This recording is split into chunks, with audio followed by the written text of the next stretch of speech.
Cabinet ಲೆಕ್ಕಾಚಾರದ ಬಗ್ಗೆ ಮಾತನಾಡೋಣ. ನಮ್ಮ associate editor Prashant Nath join ಆದರು ನನ್ನ ಜೊತೆಗೆ. ಪ್ರಶಾಂತ್ ನಾಥ್, ಹೊಸತನದ ನಿರೀಕ್ಷೆಯಲ್ಲಿದೆ ಅಂತ ರಾಜ್ಯ ಹೊಸತನದ ನಿರೀಕ್ಷೆಯಲ್ಲಿದೆ. ರಾಜಕೀಯ ಕಾರಣಕ್ಕಾಗಿ ಹೊಸತನ ಸಾಧ್ಯ ಆಗುತ್ತಾ? ನೋಡಿ, ಒಂದು ಜನರೇಷನ್ ಶಿಫ್ಟ್ ಈಗ ಸಿದ್ದರಾಮಯ್ಯನವರಿಂದ ಡಿ ಕೆ ಶಿವಕುಮಾರ್ ಆಗಿದೆ. ಬಹುತೇಕ ಕ್ಯಾಬಿನೆಟ್ನಲ್ಲೂ ಕೂಡ ಹೊಸ ಹೊಸ ಮುಖಗಳನ್ನು ಇಲ್ಲಿಯವರೆಗೆ ಯಾರು ಮಂತ್ರಿಯಾಗಿಲ್ಲವೋ ಅವರಿಗೆ ಜಾಸ್ತಿ ಅವಕಾಶವನ್ನು ಕೊಡಬೇಕು ಅಂತಕ್ಕಂಥದ್ದು ಕಾಂಗ್ರೆಸ್ ಹೈಕಮಾಂಡ್ ಮನಸ್ಸಿನಲ್ಲಿದೆ. ಹೀಗಾಗಿ ಸೀನಿಯರ್ಸ್ಗಳನ್ನು ನಿನ್ನೆಯಿಂದ ಕರೆದು ಹೇಳಲಾಗ್ತಾ ಇದೆ, ನಿಮ್ಮನ್ನು ಮಂತ್ರಿ ಮಾಡೋದು ಕಷ್ಟ ಇದೆ ಅಂತ.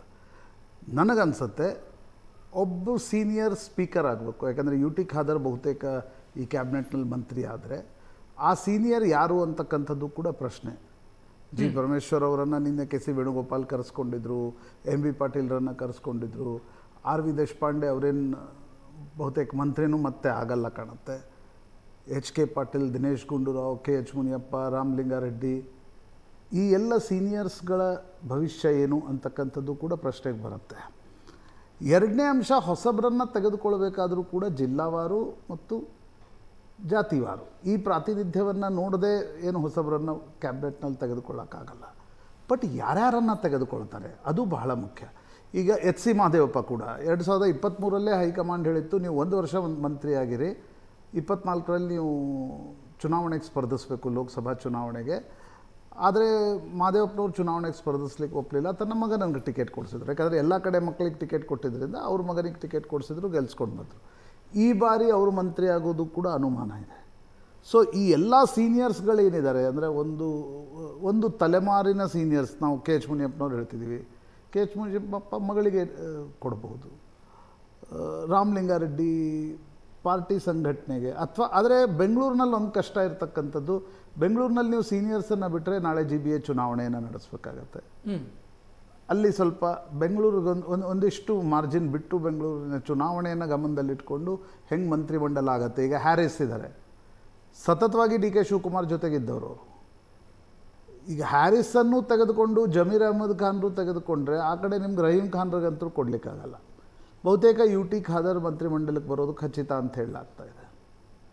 ಈಗ ಜಾರ್ಜ್ ಕ್ರಿಶ್ಚಿಯನ್ ಪ್ರತಿನಿಧಿಗಳು ಯಾರಿಲ್ಲ ಸಂಪುಟದಲ್ಲಿ, ಒಬ್ಬರೇ ಇರೋದೇ ಕೆ ಜೆ ಜಾರ್ಜ್. ಹೀಗಾಗಿ ಕೆ ಜೆ ಜಾರ್ಜ್ ಈಗ ರಾಜ್ಯಸಭೆಗೆ ಹೋದರೆ ಬೈ ಎಲೆಕ್ಷನ್ ಮಾಡಿಸ್ಬೇಕಾಗತ್ತೆ. ಆ ಬೈ ಎಲೆಕ್ಷನ್ ಜಂಜಾಟದಲ್ಲಿ ಹೋಗ್ತಾರಾ, ಹ್ಯಾವ್ ಮೈ ಓನ್ ಡೌಟ್ಸ್. ಯಾಕಂದರೆ ಜಾರ್ಜು ಕೂಡ ಮುಂದಿನ ಸಲ ಟಿಕೆಟನ್ನು ತನ್ನ ಮಗನಿಗೆ ಕೊಡಬೇಕು ಅಂತಕ್ಕಂಥದ್ದು ಇದೆ ಅವ್ರದ್ದು ಬಹುಶಃ. ಆದರೆ ಈಗ ಅವರು ರಾಜ್ಯಸಭೆಗೆ ಹೋದರೆ ಬೈ ಎಲೆಕ್ಷನ್ ಮಾಡಬೇಕಾಗತ್ತೆ. ಬೈ ಎಲೆಕ್ಷನ್ಗೆ ಒಪ್ತಾರಾ ಅಂತ ಅಂದರೆ ಹೈಕಮಾಂಡು ಕೂಡ ಬೈ ಎಲೆಕ್ಷನ್ಗೆ ಒಪ್ಪಬೇಕಾಗತ್ತೆ. ನೀವು ಜಿಲ್ಲಾವಾರು ತೆಗೆದುಕೊಳ್ತಾ ಬಂದರೆ ರಕ್ಷತ್, ಹೊಸ ಮುಖಗಳು ಅಂತಕ್ಕಂಥದ್ದು ಈಗ ಯಾವಿವೆ? ಈಗ ವಿಜಾಪುರದಲ್ಲಿ ಎಂ ಬಿ ಪಾಟೀಲ್ ಹಳೆಯ ಮುಖ, ಸಿದ್ದರಾಮಯ್ಯನವರ ಜೊತೆಗಿದ್ದವರು, ಕೈಗಾರಿಕಾ ಸಚಿವರಾಗಿದ್ದಾರೆ. ಅವರನ್ನು ಸಂಪುಟಕ್ಕೆ ತೆಗೆದುಕೊಂಡ್ರೆ ಹೊಸ ಮುಖಗಳಲ್ಲಿರ್ತಕ್ಕಂಥದ್ದು ಯಾರು? ಯಶವಂತಗೌಡ ಪಾಟೀಲ್. ಯಶವಂತಗೌಡ ಪಾಟೀಲ್ರನ್ನು ಸಂಪುಟಕ್ಕೆ ತೆಗೆದುಕೊಳ್ಳೋದು ಕಷ್ಟ ಆಗುತ್ತೆ. ಅಂದರೆ ಒಂದು ಜಿಲ್ಲೆಗೆ ಇಬ್ಬರು ಒಂದೇ ಸಮುದಾಯದ ನಾಯಕರನ್ನು ತೆಗೆದುಕೊಳ್ಳೋದು ಕಷ್ಟ. ಶಿವಾನಂದ ಪಾಟೀಲ್ ಇದ್ದಾರೆ, ಅದೇ ಜಿಲ್ಲೆಯವರು, ಬಸವನ ಬಾಗೇವಾಡಿ ಕ್ಷೇತ್ರದವರು. ಈಗ ಶಿವಾನಂದ ಪಾಟೀಲ್ರು ಡಿ ಕೆ ಶಿವಕುಮಾರ್ಗೂ ಕೂಡ ಬಹಳ ಆಪ್ತರಾಗಿರ್ತಕ್ಕಂಥವ್ರು. ಸೊ ಈಗ ಅವರನ್ನೇನು ಮಾಡ್ತಾರೆ, ಈ ಪ್ರಶ್ನೆಗಳಿವೆ. ಪಕ್ಕದ ನೀವು ಬಾಗಲಕೋಟೆಗೆ ಹೋಗಿ, ಆರ್ ಬಿ ತಿಮ್ಮಾಪುರ್ ಸಿದ್ದರಾಮಯ್ಯನವರ ಕಟ್ಟಾ ಬೆಂಬಲಿಗರು, ದಲಿತ ಲೆಫ್ಟ್ ಪ್ರತಿನಿಧಿಯಾಗಿ ಸಂಪುಟದಲ್ಲಿದ್ದರು. ಈಗ ನಿಮಗೆ ಲೆಫ್ಟು ಇಡೀ ಮುಂಬೈ ಕರ್ನಾಟಕದಲ್ಲಿ ಮತ್ತೆ ಯಾವುದೇ ಫೇಸ್ ಲೆಫ್ಟ್ ಇಲ್ಲ. ಹುಬ್ಳಿಯಲ್ಲಿದ್ದಾರೆ, ಪ್ರಸಾದ್ ಅಬ್ಬಯ್ಯ ಇದ್ದಾರೆ, ಇಲ್ಲಿ ರುದ್ರಪ್ಪ ಲಮಾಣಿ ಇದ್ದಾರೆ ಡೆಪ್ಯೂಟಿ ಸ್ಪೀಕರು. ದಲಿತ ಲೆಫ್ಟ್ ಅಂತಕ್ಕಂಥವ್ರು ಅಲ್ಲಿ ಯಾರೂ ಇಲ್ಲ. ಆಂಜನೇಯ ಮಧ್ಯ ಕರ್ನಾಟಕದಿಂದ ಬರ್ತಾಯಿದ್ರು, ಅವರು ಕೂಡ ಏನು ವಿಧಾನಸಭೆಗೆ ಆರಿಸಿ ಬಂದಿಲ್ಲ. ಹೀಗಾಗಿ ತಿಮ್ಮಾಪುರ್ ವಾಪಸ್ ಬರ್ತಾರಾ ಇಲ್ವಾ? ತಿಮ್ಮಾಪುರ ಮೇಲೆ ಅಬಕಾರಿ ಇಲಾಖೆ ಮೇಲೆ ಸಾಕಷ್ಟು ಆರೋಪಗಳಿದ್ವು, ಕರೆಕ್ಟ್ ಅಲ್ವಾ? ಈಗ ಆ ಜಿಲ್ಲೆಯಲ್ಲಿ ಬರ್ತಕ್ಕಂಥ ಹೆಸರುಗಳನ್ನು ನೋಡಿದರೆ ನೀವು ವಿಜಯಾನಂದ್ ಕಾಶ್ಯಪ್ನವರು, ಈಗ ವಿಜಯಾನಂದ್ ಕಾಶ್ಯಪ್ನವರು ಡಿ ಕೆ ಶಿವಕುಮಾರ್ ಜೊತೆ ಓಡಾಡದವರು. 2023ರಲ್ಲಿ ಮುಖ್ಯಮಂತ್ರಿ ಆಗಲಿಕ್ಕೆ ಡಿ ಕೆ ಶಿವಕುಮಾರ್ ಹೋದಾಗ ಇಬ್ಬರು ಇದ್ದರು. ಒಬ್ಬರು ವಿಜಯಾನಂದ್ ಕಾಶ್ಯಪ್ನವರು, ಇನ್ನೊಬ್ಬರು ವಿನಯ್ ಕುಲಕರ್ಣಿ ಜೈಲಿನಲ್ಲಿದ್ದಾರೆ. ಶಾಸಕ ಸ್ಥಾನವೂ ಹೋಗಿದೆ ಈಗ. ಹಾಂ, ಶಾಸಕ. ಈಗ ವಿಜಯಾನಂದ್ ಕಾಶ್ಯಪ್ನವರು ಅವರನ್ನು ತೆಗೆದುಕೊಳ್ತಾರಾ ಅಥವಾ ತಿಮ್ಮಾಪುರನ್ನು ಕಂಟಿನ್ಯೂ ಮಾಡ್ತಾರಾ? ಇದು very interesting. That depends on Belagavi ಜಿಲ್ಲೆ. ಈಗ ನಿಮ್ಗೆ ಶಿವಾನಂದ್ ಪಾಟೀಲ್ರು ಪಂಚಮಸಾಲಿ, ನೀವು ಎಷ್ಟೇ ಹೊಸತನ ಅಂದರೂ ಅಲ್ಲಿ ಜಾತಿ ಬಂದೇ ಬರುತ್ತೆ ರಕ್ಷತ್. ಇದು ಅಂದರೆ ಭಾರತದ ರಾಜಕಾರಣದ ವಿಪರ್ಯಾಸ ಅದ, ಬರಲೇಬೇಕು ಅಂತ ಹೇಳಲ್ಲ, ಬಟ್ ಸಾಮಾಜಿಕ ನ್ಯಾಯ ಮತ್ತು ಸಾಮಾಜಿಕ ಸಮೀಕರಣ ಇದೊಂದು ವಿಚಿತ್ರ. ಈ ಸಿದ್ಧ ಸೂತ್ರದ ಆಚೆಗೆ ಯೋಚನೆ ಮಾಡೋದಕ್ಕೆ ಸಾಧ್ಯನೇ ಅಲ್ಲ, ಇಲ್ಲ, ಕ್ರೈಟೀರಿಯಾದ ಆಚೆಗೆ ಯೋಚನೆ ಮಾಡೋದಕ್ಕೆ ಎಷ್ಟು % ಯೋಚನೆ ಮಾಡ್ಬೋದು ಅನ್ನೋದು ಇಂಪಾರ್ಟೆಂಟ್. ನೀವು ಸಾರಾಸಗಟ್ಟಾಗಿ ಕ್ರೈಟೇರಿಯಾ ಬಿಟ್ಟು ನೀವು ಮಂತ್ರಿಮಂಡಲವನ್ನು ರಚಿಸಿದ್ರೆ ನಾಳೆ ಜನ ಜಾತಿಯಿಂದಲೇ ಓಟ್ ಹಾಕ್ತಾರಲ್ಲ.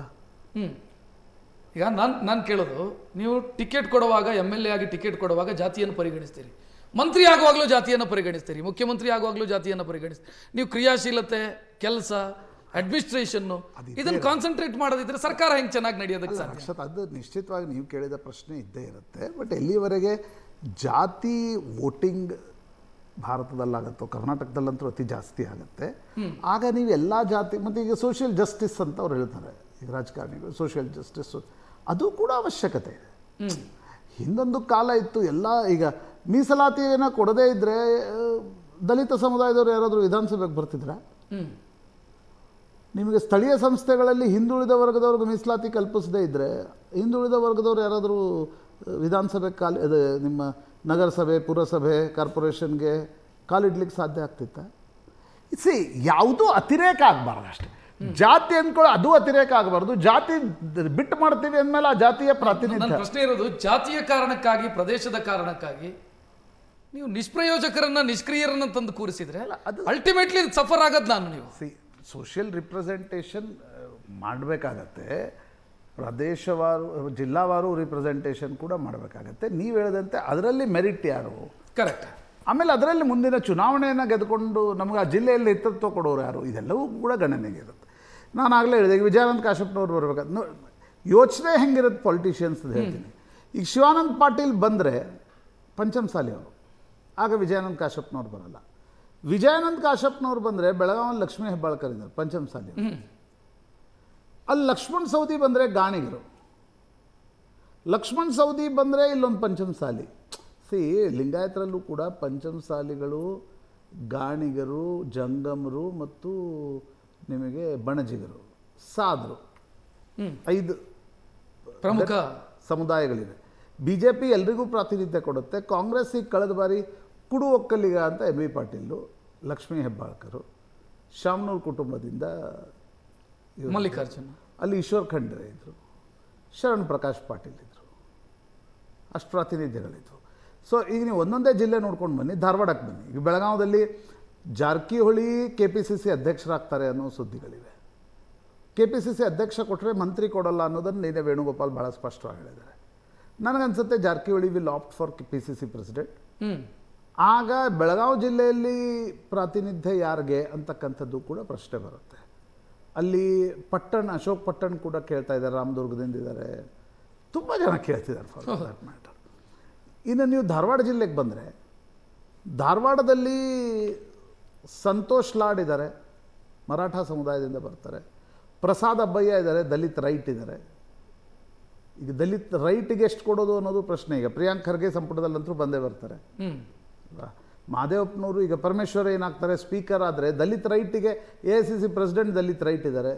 ದಲಿತ್ ರೈಟಿಗೆ ಎಷ್ಟು ಕೊಡೋದು? ರೈಟಿಗೆ ಕೊಟ್ಟ ತಕ್ಷಣ ಲೆಫ್ಟಿಗೆ ಕೊಡೋಲ್ಲ ಅಂತ ಪ್ರಶ್ನೆ ಬರುತ್ತೆ. ಸೊ ಪ್ರಸಾದ್ ಅಬ್ಬಯ್ಯ ಇದ್ದಾರೆ, ಸಂತೋಷ್ ಲಾಡ್ ಇದ್ದಾರೆ. ಹಾವೇರಿಯಲ್ಲಿ ಶ್ರೀನಿವಾಸ್ ಮಾನೆಗೆ ಕೊಟ್ಟರೆ ಇಲ್ಲಿ ಸಂತೋಷ್ ಲಾಡಿಗೆ ಸಿಗಲಿಕ್ಕಿಲ್ಲ. Same community. In all probability Srinivas Mane versus Santosh Lad ಇದೆ ಅಲ್ಲಿ. ಆ್ಯಂಡ್ ಸಂತೋಷ್ ಲಾಡ್ರಿಗೂ DK ಶಿವಕುಮಾರ್ಗೂ ಸಿಸ್ಟಮೆಟಿಕ್ ಸಮಸ್ಯೆಗಳಿವೆ ಭಾಳ ವರ್ಷಗಳಿಂದ ಅಲ್ವಾ. ಅವ್ರು ಬಹುಶಃ ಸಂತೋಷ್ ಲಾಡ್ OBC ಪ್ರೆಸಿಡೆಂಟ್ ಆಗ್ಲಿಕ್ಕೆ ಹೊರಟಿದ್ರು, ಮಾಡಲಿಲ್ಲ. ಅವ್ರನ್ನ ಅಧಿಕಾರ ಬರೋ ಮುಂಚೆ ಹೇಳ್ತಿದ್ದೀನಿ ನಾನು. DK ಶಿವಕುಮಾರ್ ವಿರೋಧ ಮಾಡಿದರು ಅದಕ್ಕೆ. ಸಂತೋಷ್ ಲಾಡ್ ಸಿದ್ದರಾಮಯ್ಯನವರ ಕಟ್ಟ ಅಭಿಮಾನಿ ಕೂಡ ಹೌದು, ಬೆಂಬಲಿಗ ಕೂಡ ಹೌದು. ಸಿದ್ದರಾಮಯ್ಯನವರ ನೇತೃತ್ವದಲ್ಲೇ MP ಪ್ರಕಾಶ್, ಸಂತೋಷ್ ಲಾಡ್ ಎಲ್ಲ 2008ರಲ್ಲಿ JDS ಇಂದ ಇವರು ಕಾಂಗ್ರೆಸ್ಸಿಗೆ ಬಂದವರು. ಹೀಗಾಗಿ ಅಲ್ಲಿ ಶ್ರೀನಿವಾಸ್ ಮಾನೆಗೆ ಕೊಟ್ಟರೆ ಸಂತೋಷ್ ಲಾಡ್ಗಿಲ್ಲ. ಗದಗದಲ್ಲಿ ಈಗ HK ಪಾಟೀಲ್ರು ಇದ್ದಾರೆ. ಬಟ್ ಈಗ ಸೀನಿಯರ್ಸ್ಗೆ ಎಷ್ಟು ಮಂದಿಗೆ ಕೋಕ್ ಕೊಡ್ತಾರೆ ಅಂತಕ್ಕಂಥದ್ದು ನೋಡಬೇಕು. ಅಲ್ಲಿ GS ಪಾಟೀಲ್ ಇದ್ದಾರೆ, ಕೋಳಿವಾಡ್ರ ಮಗ ಇದ್ದಾರೆ, ರೆಡ್ಡಿ, ಈಗ ರೆಡ್ಡಿ ಸಮುದಾಯದಿಂದ ಕೋನ್ ರೆಡ್ಡಿ ಇದ್ದಾರೆ ನವಲ್ಗುಂದಿಂದ. ಸೊ ಈ ಕಾಂಬಿನೇಷನು ನೋಡಬೇಕಾಗತ್ತೆ. ದಾವಣಗೆರೆಗೆ ಬಂದರೆ ಈಗ ಎಸ್ ಎಸ್ ಮಲ್ಲಿಕಾರ್ಜುನ್, ನೀವು ನಿಷ್ಕ್ರಿಯ ಅಂದ ತಕ್ಷಣ ಎಸ್ ಎಸ್ ಮಲ್ಲಿಕಾರ್ಜುನ್ ಹೆಸರು ಬರ್ತಿತ್ತು. ಕರೆಕ್ಟ್. ಆ್ಯಕ್ಟಿವ್ ಇಲ್ಲ ಅವರು ಅಂತ. ಅವ್ರು ಪೊಲಿಟಿಕಲಿ ಪಾಪ ಇರ್ಬೋದು, ನಾನು ಅವ್ರಿಗೇನು ವೈಯಕ್ತಿಕವಾಗಿ ಹೇಳ್ತಾ ಇಲ್ಲ, ಬಟ್ ಆ್ಯಕ್ಟಿವ್ ಇಲ್ಲ, ಅಡ್ಮಿನಿಸ್ಟ್ರೇಟರ್ ಆ್ಯಕ್ಟಿವ್ ಇಲ್ಲ ಅಂತ ಇತ್ತು. ಈಗ ಅವ್ರ ಮಗನಿಗೂ ಟಿಕೆಟ್ ಕೊಟ್ಟಿದ್ದಾರೆ. ಅವ್ರ ವಿರುದ್ಧ ಸಿಕ್ಕಾಪಟ್ಟೆ ಒಂದು ಆಕ್ರೋಶ ಇತ್ತು. ಚುನಾವಣೆ ಗೆದ್ದು ಬಂದರು. ಈಗ ಅವರನ್ನು ಮಂತ್ರಿ ಮಾಡ್ತಾರಾ? ಇದು ಕೂಡ ನಿಶ್ಚಿತವಾಗಿರ್ತಕ್ಕಂಥ ಒಂದು ಪ್ರಶ್ನೆ. ಶಿವಮೊಗ್ಗದಲ್ಲಿ ಈಗ ಮಧು ಬಂಗಾರಪ್ಪ ಇದ್ದಾರೆ. ಬಿ ಕೆ ಹರಿಪ್ರಸಾದ್ ಸಿದ್ದರಾಮಯ್ಯನವರ ಕಟ್ಟರ್ ಬೆಂಬಲಿಗರಾಗಿದ್ದಾರೆ. ಈಗ ಈಡಿಗ ಸಮುದಾಯದಿಂದ ಬಿ ಕೆ ಹರಿಪ್ರಸಾದಕ್ಕೆ ಕೊಡ್ತಾರ, ಮಧು ಬಂಗಾರಪ್ಪ ಕೊಡ್ತಾರ, ಒಂದು ವಿಧಾನ ಪರಿಷತ್ತಿಗೆ ಟಿಕೆಟ್ ಕೊಡ್ತಾರೆ. ಅಲ್ಲಿಗೆ ಬೋಸರಾಜು ಕಳೆದ ಬಾರಿ ರಾಹುಲ್ ಗಾಂಧಿ ಕೋಟಾದಲ್ಲಿ ಬಂದಿದ್ದರು. ಈ ಬಾರಿ ಈಗ ಬೋಸರಾಜು ಅಲ್ಲಿ ಆಗಲಿಲ್ಲ ಅಂದರೆ ವಿಧಾನ ಪರಿಷತ್ ಸಭಾನಾಯಕರಾಗ್ಲಿಕ್ಕೆ ಬೇಕಲ್ಲ ಒಬ್ಬರು ವಿಧಾನ ಪರಿಷತ್ನಲ್ಲಿ, ಸಚಿವರು. ಅವ್ರು ಯಾರಾಗ್ತಾರೆ? ಈಗ ಹರಿಪ್ರಸಾದ್ ಆದರೆ ಮಧು ಬಂಗಾರಪ್ಪ ಏನು? ಬಟ್ ಈ ಈಡಿಗರಲ್ಲಿ ಯಾರನ್ನ ಆಯ್ಕೆ ಮಾಡ್ಕೊಳ್ತಾರೆ ಅನ್ನೋದು ಭಾಳ ಭಾಳ ಪ್ರಶ್ನೆ. ಯಾಕಂದರೆ ದಕ್ಷಿಣ ಕನ್ನಡ, ಉಡುಪಿ, ಉತ್ತರ ಕನ್ನಡ, ಕಾರವಾರ, ಅದೇ ಆ ಡಿಸ್ಟ್ರಿಕ್ಕು ಜೊತೆಗೆ ಶಿವಮೊಗ್ಗ, ಇಲ್ಲೆಲ್ಲ ಪ್ರಾಬಲ್ಯ ಇರುವಂಥ ಕಮ್ಯುನಿಟಿ ಅದು. ಬಿ ಕೆ ಹರಿಪ್ರಸಾದ್ ತಾವು ಹೇಳಿದ್ರಿ ರಾಜಕೀಯ ಕಾರಣಕ್ಕಾಗಿ ಬೇರೆ ಬೇರೆ ಲೆಕ್ಕಾಚಾರಗಳಿದ್ದಾವೆ. ಡಿ ಕೆ ಶಿವಕುಮಾರ್ ಅವ್ರ ಜೊತೆಗೆ ಅವರು ಇತ್ತೀಚೆಗೆ ಅಂತರ ಕಾಯ್ದುಕೊಂಡ್ರು. ಅಲ್ಲ, ಅವ್ರ ಪಾರ್ಟಿಯಲ್ಲಿ ಕೆಲಸ ಮಾಡಿ ಬಂದಿದ್ದಾರೆ. AICC ಜನರಲ್ ಸೆಕ್ರೆಟರಿ ಇದ್ದರು, ಎಲ್ಲ ಇದ್ದರು. ಸೊ ನ್ಯಾಚುರಲಿ ಈಗ ಇವತ್ತಿನ ಪರಿಸ್ಥಿತಿಯಲ್ಲಿ ಈಗ ಹರಿಪ್ರಸಾದ್ ಕೊಡ್ತಾರೋ ಮಧು ಬಂಗಾರಪ್ಪ, ಲಾಸ್ಟ್ ಟೈಮ್ ಇತ್ತು ಡಿ ಕೆ ಶಿವಕುಮಾರ್ ಮಧು ಬಂಗಾರಪ್ಪಗೆ ಹಠ ಹಿಡಿದು ಕೊಡಿಸಿದ್ರು ಬಿ ಕೆ ಹರಿಪ್ರಸಾದಕ್ಕೆ ಕೊಡಬಾರ್ದು ಅಂತ. ಆಮೇಲೆ ಲಾಸ್ಟ್ ಟೈಮ್ ಸಿದ್ದರಾಮಯ್ಯನವ್ರದ್ದು ಬಿ ಕೆ ಹರಿಪ್ರಸಾದಕ್ಕೆ ಕೊಡಬಾರ್ದು ಅಂತಕ್ಕಂಥದ್ದು ಇತ್ತು. ಈಗ ಕೊಡಿಸ್ತಾರಾ ಇಲ್ವಾ ಚರ್ಚೆ ವಿಷಯ ಹೇಳ್ತಾ ಇದ್ದೀನಿ. ಈಗ ಇನ್ನೂ ಹೈಕಮಾಂಡ್ ಮಟ್ಟದಲ್ಲಿ ಈ ಚರ್ಚೆ ಶುರು ಆಗಿರಲಿಕ್ಕಿಲ್ಲ. ಕರ್ನಾಟಕದ ಕಾಂಗ್ರೆಸ್ ವಲಯದಲ್ಲಂತೂ ಈ ಚರ್ಚೆ ನಡೀತಾ ಇದೆ. ಈಗ ಡಿ ಸುಧಾಕರ್ ತೀರ್ಕೊಂಡ್ರು, ಡಿ ಕೆ ಶಿವಕುಮಾರ್ ನಾಮಿನಿಯವರು. ಡಿ ಕೆ ಶಿವಕುಮಾರ್ ಹೆಸರು ಇರಲಿಲ್ಲ ಅವ್ರದ್ದು, ಕೊನೆ ಕ್ಷಣದಲ್ಲಿ ಹೋಗಿ ಡಿ ಕೆ ಶಿವಕುಮಾರ್ ಹಠ ಹಿಡಿದು ಡಿ ಸುಧಾಕರ್ಗೆ ಮಂತ್ರಿ ಮಾಡಿದರು. ಈಗ ಚಿತ್ರದುರ್ಗ ಜಿಲ್ಲೆಯಿಂದ ಯಾರು ಪ್ರಾತಿನಿಧ್ಯ, ಯಾರಿಗೆ? Tumakuru for example. ಈಗ ಜಿ ಪರಮೇಶ್ವರ್ ಏನಾದರೂ ಸ್ಪೀಕರ್ ಆದರೆ, ನಾನು ಹಂಗೆ ಹೈಪೋಥೆಟಿಕಲಿ ಹೇಳ್ತೀನಿ, ಅವ್ರನ್ನ ಕೇಳ್ತಿದ್ದಾರೆ ನೀವು ಸ್ಪೀಕರ್ ಆಗಿ ಅಂತ. ರಾಜಣ್ಣ ಅಂತರೂ ಮಂತ್ರಿಮಂಡಲಕ್ಕೆ ಬರಲ್ಲ. ರಾಜಣ್ಣ ಅಂತರೂ ಮಂತ್ರಿಮಂಡಲ ಹೆಸರು ಯಾವುದು? ತುಮಕೂರು ಜಿಲ್ಲೆಯಿಂದ SR ಶ್ರೀನಿವಾಸರು ಫೋಟೋ ಹಾಕೋತಾ ಇದ್ದಾರೆ. ಡಿ ಕೆ ಶಿವಕುಮಾರ್ ಮಂತ್ರಿಮಂಡಲಕ್ಕೆ ಸೇರುತ್ತಿರುವ SR ಶ್ರೀನಿವಾಸರಿಗೆ ಶುಭ ಅಭಿನಂದನೆಗಳು ಅಂತ ಶುರುವಾಗಿದೆ ಅಲ್ಲಿ ತುಮಕೂರಲ್ಲಿ. ನಾನು ಹಂಗೆ ನೋಡ್ತಾ ಇದ್ದೆ ಸೋಷಿಯಲ್ ಮೀಡಿಯಾ. ಬೆಂಗಳೂರಿಗೆ ಬನ್ನಿ ನೀವು, ಕೃಷ್ಣ ಬೈರೇಗೌಡರು by merit he should be in the cabinet. Is one of the finest ministers of Congress. ಮತ್ತು ಕಾಂಗ್ರೆಸ್ ಒಂದು ಫ್ಯೂಚರ್ ನೋಡುವಂಥ ಒಂದು ನಾಯಕರಲ್ಲಿ ಕೃಷ್ಣ ಬೈರೇಗೌಡ ಒಬ್ಬರು. ರಾಹುಲ್ ಗಾಂಧಿ ಕೃಷ್ಣ ಬೈರೇಗೌಡರ ಬಗ್ಗೆ ಒಂದು ಒಳ್ಳೆಯ ಒಪಿನಿಯನ್ ಇದೆ. ಸೊ ಕೃಷ್ಣ ಬೈರೇಗೌಡರು ಸಂಪುಟಕ್ಕೆ ಬಂದರೆ, ಭೈರತಿ ಸುರೇಶ್ ಕಳೆದ ಬಾರಿ ಇದ್ದರು ಸಿದ್ದರಾಮಯ್ಯನವರ. ಈಗ ಮೊನ್ನೆ ಸಿದ್ದರಾಮಯ್ಯನವರ ಕಾರ್ ಓಡಿಸ್ಕೊಂಡು ಹೋದರು ರಾಜಭವನಕ್ಕೆ.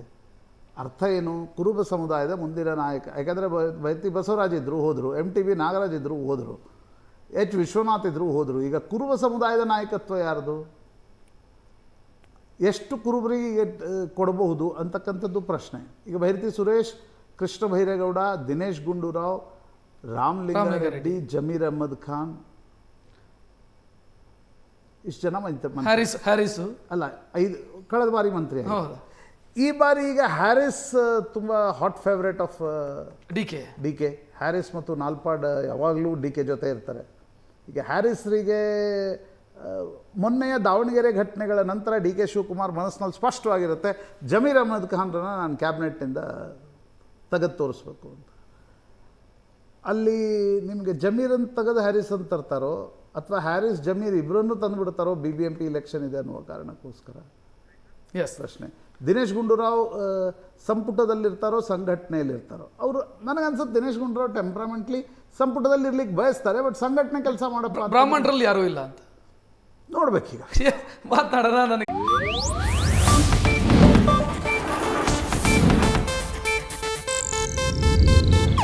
ಇದು ಏಷ್ಯಾನೆಟ್ ನ್ಯೂಸ್ ನೆಟ್ವರ್ಕ್ ಪ್ರಸ್ತುತಿ.